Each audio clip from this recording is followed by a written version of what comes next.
I think that the important thing that happened in the 20th century and probably last half of the century and probably recently is enormous concern for the rights of women. No? Probably women were never so they were somehow left beside. It were not just direct discrimination or direct violation of human rights, at least in our society, but they were somehow shifted, not in the center of the event of the bill. I think this should have changed, and it's changing, and the Church participates in this event, in this process. I think we'll continue to participate, and we have to see also how to see this new, how to say, emancipated, educated women could have more space in the Church. And many things are still open and possible and will develop and must develop, certainly, there's no doubt about it. But in terms of what the Church can do, certainly the Church lives with the other in a different environment, which sometimes can be somehow traditional, less traditional, democratic, less democratic.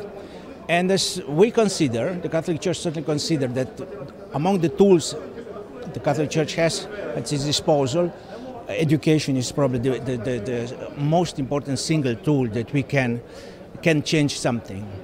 It was for us quite a surprise when we examined the structure of our Catholic schools around the world to see how many girls and how many boys are studying in our schools. We never did that because it was not, nobody challenged us with that question.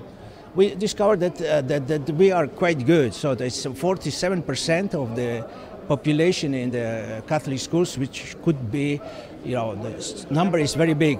Once was said 370,000 and 390,000, so it means a big structure that the Catholic Church has disposal and control over. We discovered that 47% was a female population, girls, and that is very consoling. It means that it's really, without having this as a priority, as a fundamental priority, the result is the same, so the attention. And I think this is the only thing, the tool. Educated women can do many things. No?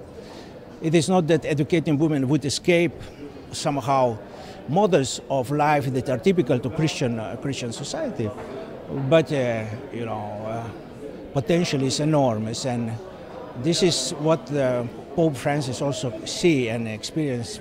We'll have certain places, let's say in the Vatican also, that were traditionally for many reasons more reserved only for men. Probably sooner or later will become also a place where women will have a specific contribution. We have to believe in that. I think that education should be remain the priority. Education now is getting more complex, no? Also because it's not just learning, it's somehow learning how to behave.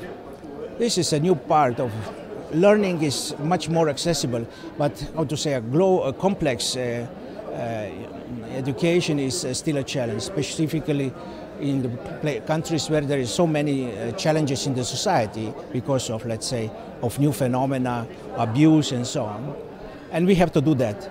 Certainly what we see here is still the dramatic situation in many places, no? Especially in Africa and other places, where women are probably one of the most, how to say, exposed part of human population, and the Church must be more active. We do that, it depends, you know, if the country has a big Catholic presence or not, it changes many things. If the Catholic presence is bigger, we can do more. I would say here we have to say what I've seen in my conversation with the others, enormous contribution of Catholic female religious orders, you know. You have sisters which are working, and I think they have even a better approach, how to say, to raise the level of education, general, how to say, preparedness for life of a poor rural population, female population. We have to do that, we will continue to do that, and we have tools to do that.